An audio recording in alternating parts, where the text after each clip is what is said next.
So you need to divide this board up into equal spaces, and it's 21¼ inches long. I'm Jim Heavey from Wood Magazine, and here's a quick and simple way to do it.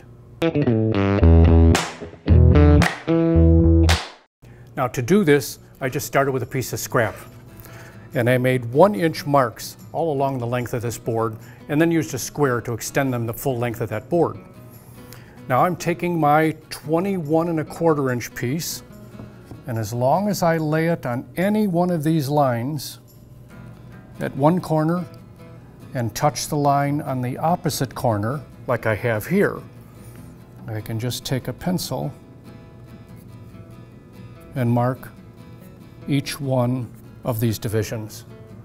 That will break this down into equal divisions across the entire length.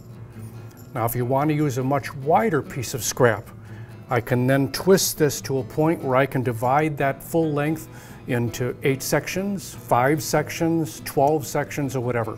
This is a great way to set up sequential markings across the length of a board and be perfect every time. And you thought you needed math.